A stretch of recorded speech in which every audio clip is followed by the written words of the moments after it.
다음으로 이제 본격적으로 두 가지의 전략에 대해서 한번 생각을 해보겠습니다. 첫 번째가 코스트 리더십에 대한 전략이고, 두 번째가 차별화 전략입니다. 그래서 두 가지 다 대단히 강력한 효과를 좀 가지고 있습니다. 그래서 전략은 우리가 크게 이제 두 가지로, 뭐 세부적으로 하면 무슨 뭐 포커스 전략 뭐 이런 여러 가지가 있습니다만, 크게 우리가 두 가지의 어떤 전략적인 방향을 이야기할 수 있습니다. 즉, 이제 쉽게 이야기하면 그럽니다. 첫 번째 코스트 리더십 전략은 뭐냐면 원가, 싸게 해서 즉 가격을 통해서, 즉 비용의 절감을 통해서 경쟁자를 가격으로 압도하는 게 코스트 리더십입니다. 두 번째의 전략은 차별화는 경쟁자가 따라올 수 없는 뭔가의 특성들, 그게 이제 뭐 브랜드일 수도 있고 뭐 기술일 수 있습니다만, 경쟁자가 어쨌든 악소리가 날 정도의 그런 어떤 전략을 통해서, 즉 강점을 통해서 상대방을 못 따라오게 따돌리는 이런 전략을 이야기할 수 있겠습니다. 그래서 이제 코스트 리더십 전략은 가장 기본적으로 이제 정의를 하게 되면 이제 저원가에 의한 비용 절감, 즉 비용 절감을 통해서 상대방이 따라올 수 없을 정도의 어떤 가격 구조 또는 비용 구조를 가지게 되는 것을 코스트 리더십이라고 볼 수 있습니다. 그 근원은 코스트 리더십 전략을 시행할 수 있는 그 근원, 오리진이라는 것은 다섯 가지 정도로 생각할 수 있습니다. 첫 번째, 규모의 경제. 두 번째, 학습 곡선. 세 번째, 공정 기술과 공정 디자인의 혁신. 네 번째, 제품 설계. 다섯 번째, 투입 비용의 절감. 이 다섯 가지로 이야기를 할 수 있겠습니다. 그래서 여기서 우리는 이미 앞에서 규모의 경제와 학습 곡선에 대해서는 설명을 드렸습니다. 그래서 여기서는 생략을 하고 넘어가겠습니다. 그래서 예를 들어서 우리가 이제 규모 경제를 설명하면서 이런 어떤 우리가 곡선을 이미 보았었죠. 그래서 실제로 이제 학습 곡선과 이제 규모 경제를 이야기를 할 때 이야기를 했습니다만, 결국엔 생산의 어떤 양 자체가 늘어날 때 이런 압도적인 어떤 그 비용의 어떤 원가 구조의 차이, 예를 들어서 이제 석유화학이라든지 이런 공정 그 장치 산업이 이제 대표적인 케이스입니다만, 예를 들어서 이런 어떤 반도 안 되는, 여기를 100으로 잡았을 때 여기를 뭐 한 40으로 본다면 생산 설비가 이렇게 2배 정도가 됐을 때, 예를 들어서 이제 가격이 반 이하로 이 원가가 떨어지는 이런 경우에 경쟁자가 뭐 도저히 뭐 악소리가 나는, 따라올 수 없는 이런 구조가 된다는 것을 이미 설명을 한 바 있습니다. 그래서 이 부분에 대해서는 생략을 하고, 세 번째로 공정기술과 공정디자인 혁신부터 설명을 좀 해보겠습니다. 공정기술과 공정디자인 혁신에 대해서는 우리가 이제 대표적으로 이제 볼 수 있는 게 헨리포드의 모델 T입니다. 그래서 여기에 이게 이제 헨리포드의 이제 모델 T의 사진이 나와 있습니다만, 대략 이렇게 초기 단계에는 이제 바람을 막을 정도의 어떤 이런 뭐 차단막 정도 있었고, 뒤에 이제 이것도 이제 나중에 생겼다고 그럽니다만, 비가 오면 이걸 이제 위로 뚜껑을 씌우는 뭐 이 정도의 아주 간단한, 그리고 뭐 운전사가 운전하는 뭐 핸들이 좀 있고 뭐 이런 정도입니다만, 어쨌든 이게 1980년 아니죠. 1908년에 10월에 포드는 모델 T를 발표하게 됩니다. 근데 여기에서 이제 모델 T가 이 생산성이, 결국에는 이제 포드가 그 당시에 모델 T를 조립하면서 도입하게 된 게 뭐냐면, 결국에는 이제 그 자동화된, 뭐 자동화는 아니죠. 어셈블리 라인, 즉 대량 생산을 할 수 있는 어떤 조립 라인 컨베이어 벨트 시스템을 최초로 도입했고, 이걸 통해서 즉 공정에 대한 프로세스에 대한 혁신을 이루었습니다. 그래서 그걸 통해서 결국 생산성 향상이라는 게 1911년에서 1914년까지 한 4년 정도의 기간 동안에 한 대당 조립 시간이 106시간에서 6시간으로 감소하는 놀라운 어떤 생산성의 향상을 이루었습니다. 그리고 가격도 이제 $825라는 아주 저렴한 가격으로 이제 팔게 되었는데요. 그래서 모델 T는 1914년을 기준으로 볼 때 약 50만 대 이상 팔리면서 미국 전체 자동차의 반 이상을, 시장을 절반을 장악하고 있었던 아주 놀라운 어떤 성과를 보이게 됩니다. 그 당시에 이제 $825라는 아주 굉장히 낮은 가격이라고 이제 그랬습니다만, 결국에는 이제 포드가 지향했던 게 자동차의 대중화를 지향했기 때문에, 이제 포드가 끊임없이 이야기를 했던 게 이제 그런 거였습니다. 농민들도 살 수 있을 정도의 저렴한 가격이 필요하다라고 해서 그런 가격을 낮출 수 있는 방법을 결국에는 연구하다 보니까 결국 어셈블리 라인이라는 조립 라인을 자동화되는 라인이 자동으로 이렇게 흘러가는 조립 라인. 처음에는 근데 물론 라인이 자동으로 흘러가는 건 아니었다고 그럽니다. 사람이 손으로 체인으로 해서 자동차를 한 대씩 끌고 앞으로 당기는 이런 형식을 취했다고 합니다만 어쨌든 그런 생산성 향상은 굉장히 놀라운 어떤 결과를 낳았습니다. 그래서 어떤 어떤 코스트 리더십 전략, 즉 원가 우위의 전략을 취하는 어떤 세 번째의 대단히 중요한 원천으로서 이런 어떤 공정에 대한 프로세스에 대한 디자인과 공정 혁신을 통해서 가능하다는 걸 우리는 볼 수 있습니다. 네 번째는 제품의 근본적인 설계입니다. 결국에는 그 제품 자체가 어떻게 원가를 낮출 수 있는가 하는 것들이 기본적으로 무슨 설계되어 있지 않으면 뭐 기본적으로 어렵다는 이런 발상을 가지고 있습니다. 그래서 대표적인 게 이게 혹시 여러분 뭐 이 자동차 마크를 본 적 있나요? 타타. 이 보면 또 재밌는 게 이 대우 자동차 마크를 좀 뒤집어 놓은 것 같다고 좀 그런 느낌 안 드나요? 저는 이제 그래서 타타의 마크를 볼 때 야, 이거 혹시 대우 자동차에 영향을 받은 거 아닌가 하는 이런 어떤 그런 느낌이 농담입니다만 그런 느낌이 들기도 합니다만 타타가 인도에서 등장해서 아주 대단히 놀라운 어떤 선풍적인 인기를 끌고 있습니다. 근데 타타의 가격을 인터넷에서 찾아봤습니다만 나노 XT라는 이게 이제 나노 XT의 모델입니다. 나노 XT의 모델을 보니까 5,000불. 뭐 우리 돈은 현재 환율로 따져서 한 600만 원 정도 되나요? 모닝 같은 경우에 우리가 경차의 모닝이 대략 한 1,200만 원, 세금 빼고 아마 그 정도가 기본 모델이 될 것입니다만, 그러면 이제 한 반값 정도, 모닝의 반값 정도가 결국엔 타타의 모델이라고 볼 수 있죠. 그래서 이게 이제 보면 대략 두 사람이 앉고 운전을 하게 되는 이런 겁니다만, 결국에는 똑같은 경차의 모델에 있어서도 결국에는 한국의 모닝에 비해서 가격이 반밖에 안 된다는 것은 내부적으로 이미 부품, 즉 제품 설계하는 과정에 있어서 불필요한 부분들을 과감하게 이게 뭐 불필요하다고 하는 게 이제 우리하고 인도하고 좀 기준이 좀 다릅니다만 어쨌든 인도의 기준에 맞춰서 불필요한 요소들을 과감하게 배제한 이런 어떤 제품 설계를 했기 때문에 이런 어떤 낮은 가격을 유지할 수가 있습니다. 뭐 불필요한 기능을 생각하면 뭐 우리 예를 들면 이런 게 있을 수 있겠죠. 뭐 경우에 따라서는 뭐 경우에 따라가 아니라 뭐 이 정도가 되면 에어백을 넣는 거고요. 즉 안전성에 대한 기능을 상당 부분 희생했다고 볼 수 있는 거고요. 뭐 카 오디오 같은 경우도 뭐 라디오 정도 들을 수 있는 정도가 아마 있을 거라고 쉽게 예상할 수 있고요. 뭐 에어컨이 있을 수는 있겠지만 뭐 굉장히 이제 출력이 약할 수 있고 또는 에어컨이 없거나 이런 어떤 기본적으로 이동하는 데 중심을 두고 그 외 편의 시설을 대부분 제거해 버렸다고 우리는 생각을 할 수가 있겠습니다. 그래서 그럼에도 불구하고 우리가 이제 기본적으로 이제 자동차 기능이 무엇인가 또는 자동차는 과연 무엇인가 하는 어떤 기본 정의에 있어서 즉 자동차는 어떤 요소로 구성되는가 하는 기본적인 제품의 기획 단계에서 자동차의 컨셉이 근본적으로 다르다는 것입니다. 이 타타라에서 우리가 알 수 있는 것은 즉 한국에서 생각하고 있는 한국 사회 또 한국인들이 생각하고 있는 또 일본이나 미국인들이 생각하고 있는 자동차에 대한 기본적인 기능 또 그리고 자동차의 편의시설이라는 개념과 인도라는 어떤 현지의 시장에 맞는 어떤 편의시설 또는 자동차에 대한 기능이라는 게 전혀 다르다는 그래서 한국의 기준에 맞춰서 만들어진 차보다도 인도 현지에 맞춰서 설계된 차들 같은 경우는 기본적으로 압도적으로 이런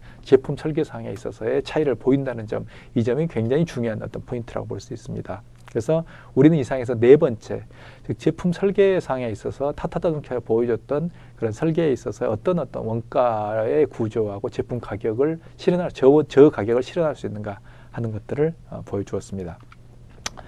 다섯 번째, 이제 투입 비용의 절감을 우리가 이야기할 수 있습니다. 투입 비용이라는 것은 결국에는 요소 비용을 의미합니다. 그래서 예를 들면 요소 비용이라는 것은 이제 투입된 요소 비용은 여러 가지가 있습니다. 뭐 대표적인 게 이제 석유, 원유죠. 원유가 이제 가격이 오르거나 내리면 거기에 따라 상품 가격도 변동한다는 이건 뭐 누구나 쉽게 압니다. 뭐 대표적으로 원유 가격이 상승하면 우리가 자동차에 쓰이는 지금 자동차에 기름을 넣을 때 쓰는 뭐 가솔린, 경유 가격이 바로 뭐 오르거나 내리거나 뭐 이렇게 되는 거죠. 또는 뭐 철강석, 구리 또는 뭐 티타늄이라든지 이런 어떤 기본적인 원자재 그리고 뭐 예를 들어서 이제 국제 유가가 출렁이면 거기에 따라서 석유화학공업에서 나오는 그런 결과물들, 플라스틱 제품들 이런 것도 전부 다 영향을 받습니다. 그래서 여기에서 보면 원자재 가격에 대한 이야기를 했습니다만 철광석 가격을 우리가 보게 되면 160불에서 현재 40불까지 뭐 이게 이제 뭐 2011년 정도 지금 되는 것 같습니다만 뭐 이 정도까지 가격이 지금도 여기 이 가격에서 지금 출렁이고 있습니다만 이 정도의 가격을 우리가 이제 볼 수 있어요. 이 추이를. 그러면 어떻게 생각하냐면 결국엔 160에서 40불까지 떨어졌을 때 이것은 거의 뭐 4분의 1 수준으로 떨어졌다고 볼 수가 있는 거죠. 이 상황에서 기본적으로 이 철강 회사들은 이 정도의 낮은 어떤 원자재 가격에서 어떤 코스트 경쟁력을 획득할 수 있는 그런 어떤 힘을 좀 가지게 됩니다. 그러니까 예를 들어서 이제 이렇게 되면 이렇게 되면 이제 이런 상황이 발생하는 거죠. 기존에 이제 플라스틱 회사, 즉 석유화학 회사들은 철강의 어떤 강도하고 맞먹는 또 철강 이상의 강도를 가지는 그런 플라스틱을 개발하거나 이런 것들을 시도를 해왔습니다만 가격이 이렇게까지 떨어지면 결국엔 이제 즉 기존의 어떤 철강 회사들이 가지고 있는 철강 회사들이 가격을 대폭 낮추게 될 거고 그러면 새로운 어떤 대체재를 개발할 수 있는 그런 어떤 모티베이션 즉 동기를 많이 잃어버리게 됩니다. 그래서 이런 어떤 가격의 하락은 철강 회사들 자체의 어떤 경쟁력을 즉 원가 자체를 대폭 낮출 수 있는 즉 또는 제품 가격의 그 낮은 원가를 반영할 수 있는 여지를 열어주게 됩니다. 또 하나 이제 투입 비용의 절감에 있어서 우리가 이런 어떤 원자재의 어떤 가격의 하락 이걸 떠나서 굉장히 이제 중요하게 이제 볼 수 있는 게 토요타 자동차의 또 원가 절감에 대한 노력입니다. 저스틴 타임이라고 우리는 흔히 알고 있습니다만 저스틴 타임이라는 건 뭐냐면 적기 공급 시스템이라고 번역할 수 있습니다. 그래서 필요한 원자재를 필요한 부품을 결국에는 부품 재고를 최소화시켜서 그래서 토요타에서 대략 뭐 이야기하는 것은 부품 재고량이 한 3시간 정도 분량밖에 없다. 즉 3시간 작업하면 떨어지는 부품이 없어지는 이 정도의 재고량을 밖에 토요타는 가지고 있지 않고 그러면 그 재고량을 채우기 위해서 끊임없이 부품 회사가 24시간 계속 부품을 채우고 있다는 이야기입니다. 그래서 부품에 대한 비용을 극단적으로 줄여버렸던 게 결국에는 그 토요타의 케이스입니다. 그래서 뭐 사실 이제 이런 사례들 때문에 일본에서 한때 사회적으로 대단히 이제 토요타의 저스틴 타임이 좀 비판을 받았던 게 결국에는 토요타의 부품에 대한 어떤 원가, 즉 부품을 보관하거나 그리고 관리하는 그런 원가들이 전부 이 벤더들에게 전가되어 있는 이런 형태가 아닌가라는 그리고 실제로 부품 회사들이 그 토요타가 필요한 부품은 토요타 같은 경우 조립 라인 바로 앞까지 트럭이 들어갑니다. 그래서 부품을 바로 조립 라인 앞에서 부품을 내리고 그걸 이제 바로 쓸 수 있도록 합니다만 결국에는 그런 어떤 부품의 조달을 위해서 24시간 고속도로에서는 부품 회사의 자동차가 트럭이 달리고 있습니다. 그래서 거기에 따른 교통의 정체라든지 사회적 비용, 결국에는 어떻게 보면 토요타의 저스틴 타임 때문에 엄청난 사회적 비용이 발생하고 있다고도 볼 수 있습니다. 그래서 그런 것들이 일본 사회에서 한번 사회적으로 대단히 어떤 비판을 받았던 이런 적이 있습니다만, 하지만 이제 토요타라는 그 회사 일개 회사의 어떤 관점에서 볼 때는 결국에는 자신들이 어떤 발생할 수 있는 그런 비용 자체를 극한까지 최소화시키는, 사실 3시간 분량이라는 것은 굉장히 무서운 이야기입니다. 왜냐하면 말이 좋아 3시간이지 예를 들면 고속도로에서 달리는 부품 회사의 차 한 대가 하나의 부품차가 고장이 나서 멈춰버렸다라든지 사고가 나서 그 차량이 오지 못하는 경우는 결국에는 조립이 안 된다는, 즉 조립 라인이 전체가 서버린다는 이야기고, 그 조립 라인에 그런 어떤 사고에 조립 라인이 멈출 경우에 거기에 대한 책임은 그 해당 부품 회사가 져야 되기 때문에 이건 굉장히 사실 무서운 이야기일 수 있습니다. 하지만 어쨌든 뿐만 아니라 토요타 같은 경우는 예를 들어서 뭐 이제 개선, 가이젠이라고 부릅니다만 끊임없는 어떤 개선을 통한 어떤 효율화를 통해서 투입 비용을 절감하고 있어서 결국에는 어떤 80엔이라는 어떤 놀라운 어떤 N 자체가 N고가 발생했습니다만 그런 어떤 경제 환경에서도 생존을 했던 아주 대단히 토요타는 생존력이 강한 회사이기도 합니다. 자, 이제 두 번째 전략에서의 두 번째 전략, 즉 코스트 리더십 전략을 우리는 봤습니다만 이상에서 두 번째로 차별화 전략에 대해서 이야기를 해보겠습니다. 차별화 전략이라는 것은 제품과 서비스, 브랜드, 유통 채널 등에 의한 즉 차별화를 여기서는 이야기를 합니다. 그래서 네 가지의 우리는 차별화를 좀 보도록 하겠습니다. 첫 번째가 제품의 특성, 즉 주로 이제 통합형 제품일 경우에 이제 제품 특성을 통해서 차별화를 시도합니다만 제품에 대한 특성에 대한 차별화, 두 번째 브랜드에 의한 차별화, 세 번째 유통 채널에 의한 차별화, 네 번째 기술에 의한 차별화, 이 네 가지를 차별화 전략으로 해서 우리는 살펴보도록 하겠습니다. 첫 번째는 제품 특성에 대한 차별화입니다. 특히 이제 통합형 제품의 경우에 이런 어떤 차별화 전략을 볼 수 있습니다. 우리는 여기서 이제 데스크탑 PC를 보게 됩니다. 예를 들면 파워 서플라이가 있고요. 그 다음에 CPU하고 메모리가 있고요. 그 다음에 그래픽 카드가 있죠. 그 다음에 하드디스크가 있습니다. 이런 것들은 이미 누구라도 아마추어라도 몇 시간 정도 배우면 금방 조립하고 이 자체가 하나의 모듈화되어 있는, 즉 부품 자체가 독립돼서 존재하기 때문에, 그리고 그걸 우리는 얼마든지 모아서 조립할 수 있기 때문에, 살 수 있기 때문에, 즉 지금은 이제 전기자동차가 이렇게 비슷하게 갈 겁니다. 그래서 살 수 있기 때문에 이 자체를 가지고 하나하나가 성능은 물론 대단한 성능을 쓸 수 있습니다만, 제품을, 그럼에도 불구하고 이 자체의 어떤, 특히 데스크탑 PC 같은 경우는 세계를 압도할 만한 그런 브랜드라든지 이런 것도 우리는 기억하지 않습니다.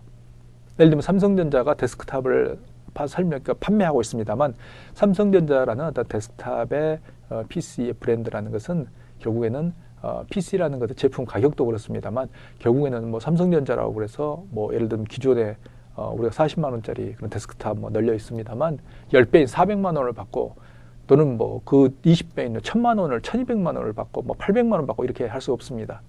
근데 그 자체가 이미 데스크탑 자체에는 그 자체가 가지고 있는 제품의 특성, 즉 모듈화되어 있어서 하나의 제품 자체를 조립만 하면 되는 과정을 거치기 때문에, 그리고 각각의 부품 자체가 하나의 공급자들이 이미 결정이 되어 있는 상태에서 아무리 이 부품들을 모아서 조립을 해도 이 제품 자체의 어떤 가치를 올리기는 한정적이라는 것입니다. 거기에 비해서 자동차를 한번 볼까요? 자동차는 이게 이제 람보르기니 베네노라는 거입니다. 한번 볼까요?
아유, 이게 람보르기니의 뭐 베네노라는 그 차라고 그러네요.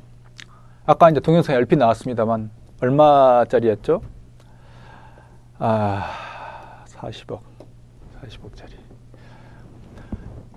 뭐 우리나라 아파트 뭐 평균적 아파트 10채값입니다만 뭐 이 정도가 되면 차를 뭐 어떻게 몰고 다닐 수가 있는 건지, 뭐 참 이렇게 그 차를 주차장에 넣고 편히 발 뻗고 잘 수 있는지 참 궁금합니다만, 어쨌든 남성들의 로망 뭐 자동차입니다. 그래서 이런 경우에, 이런 어떤 통합형 제품인 경우에, 특히 이제 엔진 같은 경우가 그렇습니다. 뭐 출력, 뭐 배기량 뭐 이런 걸 전체적으로 이제 볼 수 있습니다만, 이 자체가 하나의 부품 자체를 예를 들면 베네노라는 그 제품을 만들기 위해서 그런 부품 하나하나가 아마 장인들에 의한 제작이 들어갈 거기 때문에, 이런 경우에 하나하나의 부품을 사는 것조차도 굉장히 고가일 뿐만 아니라 하나하나 부품을 모아서 어떤 통합적으로 이런 어떤 자동차를 만드는 것 자체가 굉장히 어렵습니다. 특히 자동차는 엔진룸 자체가 이미 아마 통합적 구조, 즉 하나하나가 굉장히, 엔진룸을 열어보면 알겠지만 좁은 공간에 각각 부품들을 잘 배치하고 그 부품 자체들이 서로 맞물려 있기 때문에, 이런 경우에 결국에는 하나의 자동차라는 완성된, 특히 가솔린 자동차로 완성된 차를 만드는 게 굉장히 어렵다는 이야기죠. 그래서 보면 이제 람보르기니 어떤 시리즈를 보면 다 그렇게 고가입니다. 뭐 이건 한 3억 4천, 6억 한 6천, 뭐 아주 뭐 비쌉니다. 근데 이런 것들을 이런 어떤 가격을 유지할 수 있는 것 자체는 아까 이제 데스크탑 우리가 PC를 보았습니다만, 그런 데스크탑 PC하고 전혀 다른 하나의 통합형 구조를 유지하고, 즉 제품 속성을 가지고 있기 때문이라고 우리는 볼 수 있습니다. 차별화 전략 두 번째는 일단 브랜드를 이야기할 수 있습니다. 우리가 이제 브랜드 하면 주로 이제 여성용품들, 여성들이 주로 가지고 있는 그런 어떤 제품들을 볼 수 있습니다만, 뭐 그 중에 대표적인 게 뭐 샤넬이죠. 샤넬 한번 또 볼까요?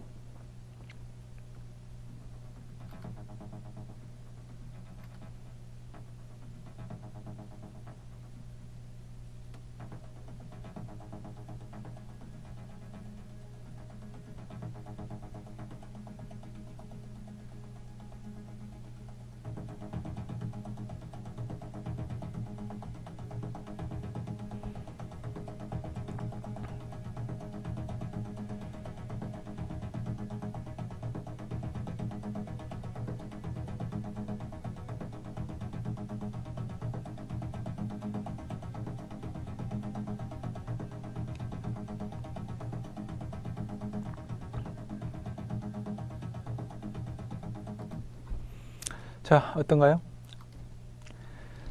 뭐 세계의 이제 패션을 리드한다는 건 샤넬입니다만, 예를 들어서 이런 어떤 샤넬이라는 브랜드만으로도 이미 그 압도적인 어떤 경쟁력을 가지게 됩니다.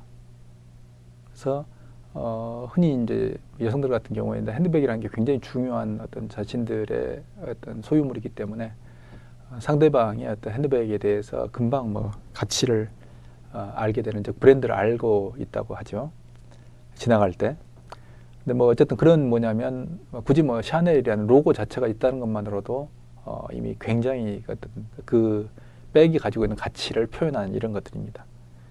그래서 이제 이런 어떤 브랜드는 결국에는 어떤 특히 이제 수리 또는 배달 자체, 뭐 아까 이제 앞에서 람보르기니를 봤습니다만, 람보르기니는 수송을 할 때 딜러가 운전해서, 저 같은 경우 차를 받을 때 딜러가 운전해서 저희 집으로 가져다 주거나 제가 직접 가서 운전해 오기도 합니다만, 그러지 않고 트럭에 의해서 운송되어 오는 전혀 다른 배달 체계를 가지고 있습니다. 수리도 마찬가지죠. 뭐 수리 같은 경우도 뭐 샤넬 백도 그렇습니다만, 뭐 이런 람보르기니 같은 차량 같은 경우는 결국에는 다시 본사로 돌려보내서 배에 싣고 본사로 가서 다시 수리해서 오는 이런 경우가 대부분. 그러니까 뭐 자잘한 뭐 기스 이런 것들은 뭐 한국에 수리할지 모르겠습니다만, 그런 것들을, 그래서 전혀 다른 차별화된 이런 배달과 수리를 가지게 됩니다. 수리의 어떤 시스템을 가지고 있습니다. 또는 품질이기도 합니다. 또는 향수 같은, 예를 들면 샤넬 파이브, 아까 이제 샤넬이 나왔습니다만, 샤넬 파이브 같은 어떤 향수와 같은 경험제들은 결국에는 브랜드만으로도 이미 거기에 대해서 사람들은 차별화적인 요소를 느끼게 됩니다. 브랜드 기능이라는 것은 이제 여기서 왜 이제 브랜드에 대해 사람들이 이렇게 예민하게 반응하냐면, 결국에 불확실성과 탐색 비용을 절감해 주기 때문에 그렇습니다. 우린 거기에 대해서 이미 이제 재밌는 케이스를 이제 보고 있습니다. 만약 코카콜라하고 뭐 혜태 815 콜라 뭐 이런 걸 보고 있습니다만, 실제로 한번 우리의 이제 혜태에서 815 콜라라는 형태를 통해 가지고 콜라를 한번 독자적인 어떤 생산을 해보려고 시도를 했습니다만, 사람들은 그 코카콜라라는 그 브랜드에 반응한다는 것을 알고 굉장히 이제 사실은 절망했던 적이 있었습니다. 그럼 펩시도 마찬가지입니다. 사람들이 콜라 주세요 할 때는 이미 코카콜라를 의미하는 거지 펩시라는 걸 의미하지는 않습니다. 그런 점에서 이제 펩시는 뭐 블라인드 테스트나 여러 가지 많은 형태의 도전을 통해서 시도를 해봤습니다만, 아직까지도 이제 코카콜라라는 그 아성을 넘지 못하고 있습니다. 그래서 결국 브랜드라는 것은 그 브랜드를 들었을 때 느끼는 그런 불확실성, 즉 이 서칭하는, 즉 탐색에서 여러 브랜드 중에 하나를 고르는 그런 어떤 불필요함을 제거해주고, 그리고 결국에는 확실하게 이 브랜드는 확실하다, 샤넬은 확실하다, 또는 에르메스는 확실하다, 이런 어떤 명확한 그 브랜드를 통한 확실성을 주기 때문에 결국은 브랜드를 확립하기 위해서 기업들은 끊임없이 노력하게 됩니다. 다음 유통 채널입니다. 차별화 전략의 세 번째는 하이마트 이전에, 지금 우리가 하이마트가 있어서 여러 회사의 제품을 함께 모아 살고 있어요. 모아서 이제 살 수 있습니다만, 보고 사거나 이렇습니다만, 하이마트 같은 양판점 이전에 이제 가전에 대한 대리점에서는 독점적 판매를 했습니다. 즉 삼성 대리점에는 삼성 제품만 판매하고, LG 대리점 LG 제품만, 지금도 이제 그렇죠. 삼성 대리점 가가지고 LG 냉장고 주세요. 이건 뭐 거의 뭐 매맞지 않으면 다행입니다. 그래서 이게 이제 과거에 우리가 70년대 이런 또는 80년대 이런 것들이 있었습니다만, 금성 선풍기를 1인 1대 이상 판매하지 못하니 얼마나 인기가 있었으면 이런 게 나오겠습니다. 나오겠습니까? 그래서 양해하기 바랍니다. 즉 소비자를 보호하기 위해서 한 명이 여러 개를 못 사게, 여러 개를 못 사게 합니다. 이런 건 지금 상상도 할 수 없죠. 근데 이게 이제 양판점이 붕괴되면서 독점 채널이 붕괴가 됐습니다만, 독점 채널이 붕괴가 되기 전까지는 결국 유통 채널을 독점하는, 즉 삼성이라는 이 제품 자체가 조금 수준이 떨어지더라도 결국에는 이 유통 채널을 잡고 있기 때문에 소비자들에게 사게 할 수 있는 이런 것들을 이야기하는 것입니다. 그래서 유통 채널을 가지고 있다는 것은 제품 자체를 흐를 수 있는 이미 파이프를 가지고 있는 것이기 때문에, 그런 점에서 본다면 결국에는 제품을 자신들이 소비자에게 이미 도달할 수 있는 하나의 파이프라인, 즉 수도꼭지처럼 파이프라인을 가지고 있기 때문에, 그런 것들은 다른 회사들이 기존에 아무리 훌륭한 제품을 가지고 개발했다고 하더라도 결국에는 접근할 수 없는 그런 근본적인 진입장벽으로 작동을 한다는 것입니다. 그래서 차별화의 중요한 한 원천이 된다고 볼 수 있습니다. 네 번째는 이제 차별화 전략은 기술적 우위성입니다.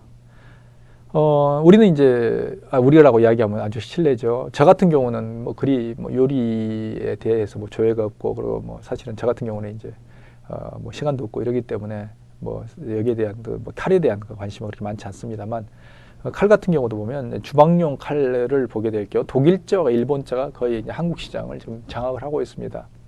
그래서 주로 이제 주방용 칼 같은 경우는 독일제를 주부들이 좀 많이 쓴다고 하고, 일본제 같은 경우는 진짜 요리용으로 이제 많이 쓴다고 합니다만, 여전히 근데 주방용 칼 같은 경우도 독일제, 일본제가 두 개가 들어와 있습니다만, 결국에는 거기서 핵심적인 어떤 기술적 우위라는 것은 스테인리스하고 고탄소가 어떻게 배합하느냐, 이 배합의 비율과 배합의 과정, 이 공정에 대한 부분이 굉장히 기술적인 우위를 점할 수 있는 그런 요소가 되어 있습니다. 또는 조금 더 들어가서 이제 인체공학적 디자인입니다만, 그래서 이제 명품 주방용 칼들 이렇게 나와 있습니다만, 보면 이런 어떤 요소들을 하나는 실제로 강도라든지 내구성, 날이 얼마만큼 잘 날카로운가라든지, 좀 무게가 얼마나 적절한가라든지, 녹이 슬지 않은 이런 어떤 가장 기본적인 어떤 요소들은 갖춘 어떤 기본적인 어떤 기술적 우위성을 가진 상태에서 이런 어떤 인체공학적인 어떤 디자인이라든지 오래 들고 있어도 실제로 크게 손의 피로가 덜하다든지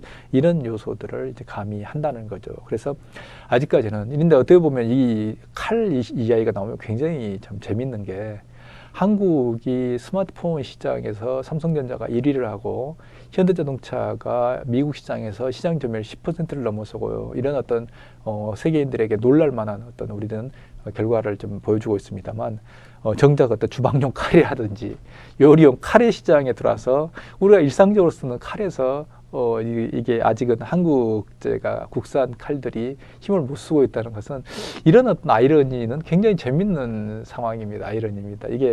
이거 어떻게, 아직까지 칼 자체가 왜 우리가 이 국산화가 안 되는지, 국내 자동차 시장 같은 경우도 압도적으로 현대 기아차가 우위를 점하고 있습니다만, 이런 것들은 왜 이렇게 칼 자체가 잘 안 되는지, 그리고 일본 칼은 결국에는 이제 옛날에 사무라이들이 쓰는 일본의 어떤 카타나, 일본의 이제 칼을 그렇게 부릅니다만, 일본도의 그런 전통에서 일본 이런 어떤 주방용 칼에, 그런 요리용 칼에 기술들이 전수됐다고, 가공 기술이 전수됐다고 이야기합니다만, 그렇게 되면 우리는 예전에 우리 선조들이 칼을 많이 안 만들고, 또는 칼을 잘 못 만들고, 또 훌륭하게 또 이게 보급이 안 되고, 즉 우리가 전쟁을 많이 안 했고, 이런 걸 또 원망해야 될지 모르겠습니다만, 어쨌든 이건 농담입니다만, 그런 점에서 볼 때는 네 번째, 기술적 우위성이라는 게 굉장히 중요한 어떤 차별화 전략의 원천이라는 것들을 여기서는 어쨌든 설명을 했습니다.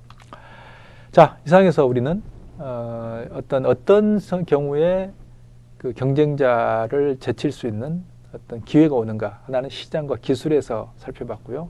또 하나는 그걸 기반으로 해가지고 전략의 가장 중요한 두 가지 전략, 즉 원가를 중심으로 한 코스트 리더십 전략, 그리고 또 하나는 차별화 전략, 이 두 가지에 대해서 살펴봤습니다. 다음 시간에 뵙도록 하겠습니다. 감사합니다.